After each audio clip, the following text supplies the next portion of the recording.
Good morning to our president, Dr. Danny Webb, to our director, Ms. Janet Jackson, to the board members, and all those who will come out. I thank you for giving me the task of doing research and bringing to your proposal to a change in our email server.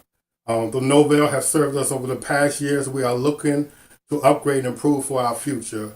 My task is to share my findings through research that will assess us communicating between staff, clientele, and outside resources. The two main servers I decided with has been Google and Outlook, and through my experience, I recognize that both of these servers have its pros, cons, and likes. Today, I will discuss you what is best for our business.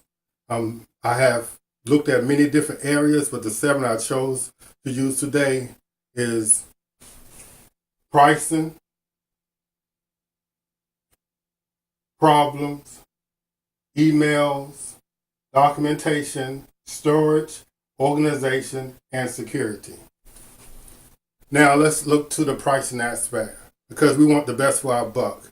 Gmail rate is $60 to $120 per year. In essence, that's $5 to $50 a year unlimited. Outlook is $120. With that, that's $60 for per user or $12 for unlimited. And that makes that either $72 or $144 per 50 users. Next, we'll look at problems. What problems can we face while using these email servers? Gmail itself have 85 per day. Outlook has at least 37 per day. Now that's based on 500 million users. So in essence, Gmail has 31,025 per year, while Outlook has 13,505 per year. We don't want to have issues, so that's good to take in consideration.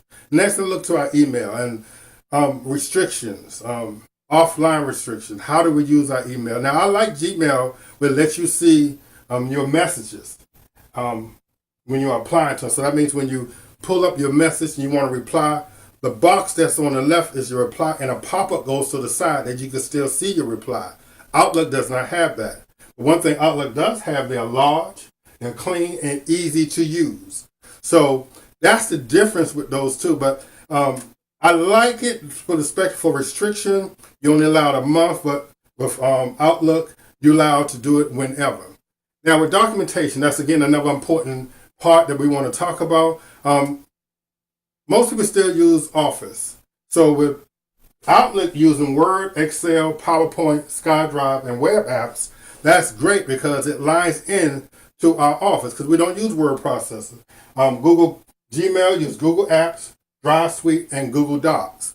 Both of them are good. The difference is it's lined into your Word, like with IEP, is lined into it, so it makes it easy to edit offline.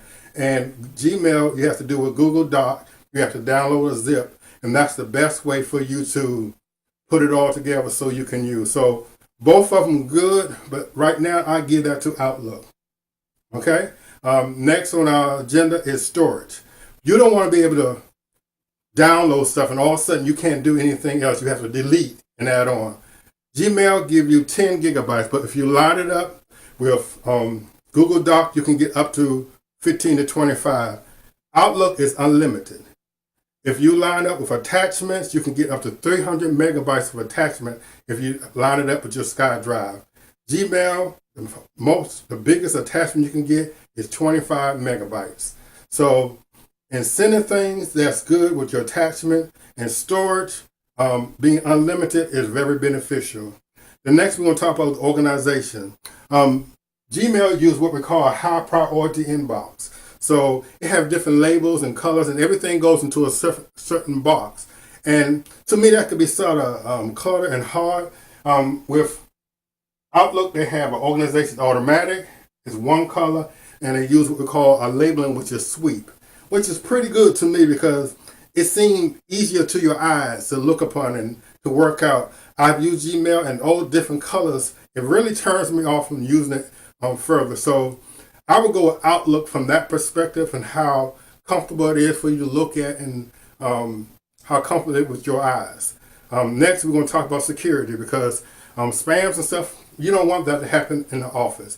Both of them use two-factor authentication, which means like when you call on somebody's phone, when you're trying to go, they send a message to the phone and you have to authenticate it with a code. The difference is Gmail uses IMAP as well as POP3, and Outlook only use POP3. Advertising comes with Gmail. Outlook, 97% of the email does not have advertisement at all. So again, that's another benefit to working those things out. In conclusion, what's best for our business? And even though there's a lot of debate going on, there are a lot of variables that we can look at that helps us to determine what we need for our company. But I say the main thing is using our email. Look at Gmail, it's kind of cluttered. Outlook gives you different points and it's more organized. But I'm going to leave that to you as you go back to your office. Take the time to look at what I've given to you. I've given you more than what's on the PowerPoint. But this is to help us make this decision. And the only way we can make the decision is to do our own research as well as what I've shown you so that we can do what's best for business. I thank you for this opportunity. And again, you have a nice day.